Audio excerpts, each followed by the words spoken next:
இலக்கை நோக்கி டுவர்ட் த கோல் இந்த நிகழ்ச்சிக்கு உங்களை அன்புடன் வரவேற்கிறோம். Praise the Lord. ஆண்டவராகிய இயேசுவின் இனிய நாமத்தில் உங்கள் எல்லாருக்கும் அன்பின் வாழ்த்துக்கள். மார்க் எழுதின சுவிசேஷம் 8ஆம் அதிகாரம் 3ஆம் வசனம். இவர்களில் சிலர் தூரத்திலிருந்து வந்தவர்களாகியால் நான் இவர்களை பட்டினியாய் வீட்டிற்கு அனுப்பிவிட்டால் வழியில் சோர்ந்து போவார்களே என்றார்.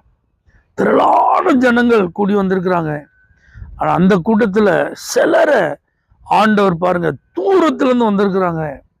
அவங்களுக்கு ஏதாவது நான் சாப்பிட கொடுக்காம அனுப்பினா வழியில் அவங்க கண்டிப்பாக சோர்ந்து போயிடுவாங்கன்னு சொல்லி அவர்கள் மேல் உள்ள தன்னுடைய அன்பையும் கரிசனையையும் ஆண்டவர் வெளிப்படுத்துகிறத இங்கே பார்க்கலாம்.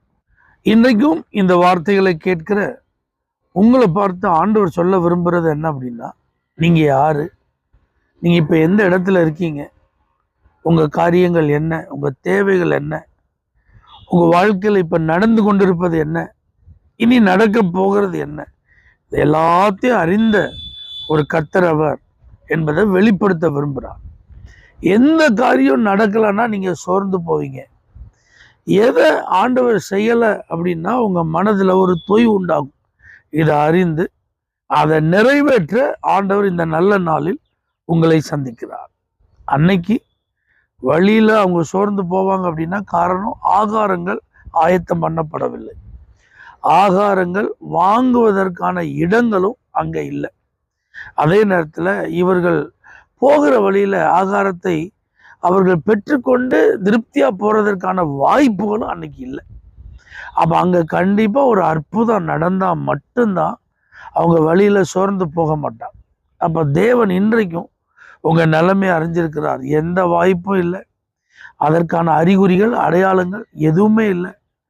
கண்டிப்பாக நீங்கள் எதிர்பார்க்கிற காரியம் நடக்காத பட்சத்தில் நீங்கள் திருப்தி அடைய முடியாது, சோர்ந்து போயிடுவீங்க. அது வாழ்க்கையில் ஒரு பெரிய விரக்தியை ஏற்படுத்திடும். ஆண்டவர்கிட்ட வந்தும் அவருடைய சமூகத்தில் அமர்ந்திருந்தும் அவருடைய வார்த்தைகளை கேட்டும் அவருடைய முகத்தை பார்த்தும் ஒன்றும் நடக்கலைன்னு நீங்கள் சொல்லக்கூடாதுங்கிறது தான் அற்புதங்களை ஆண்டவர் செய்ய போகிறோம். எப்படி அன்னைக்கு அவர்களுக்கு அந்த இடத்துல அற்புதம் செய்து ஆகாரத்தை கொடுத்து அவர்களை திருப்தியாக்கி மீதம் எடுக்க செய்தாரோ அதை போல நீங்கள் சோர்ந்து போகாதபடிக்கு உங்களுக்கு ஒரு அற்புதம் நடக்க போகும். இயற்கைக்கு அப்பாற்பட்ட விதத்தில் வழி இல்லாத இந்த சூழ்நிலையில், வாய்ப்புகளே இல்லாத இடங்களில் இயேசு செய்து உங்கள் சோர்வுகளுக்கான தீர்வை பதிலை தருவார். விசுவாசிங்க, ஆண்டவரோடு இணைந்திருங்கள்.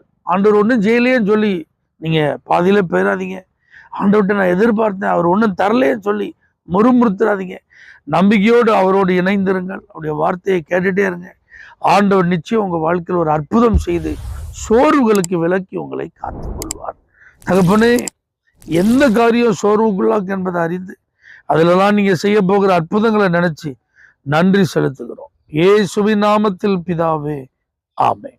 For prayer contact, Pastor J. J. Kumar, El Shaddai Ministries, 9500252586, Surandai.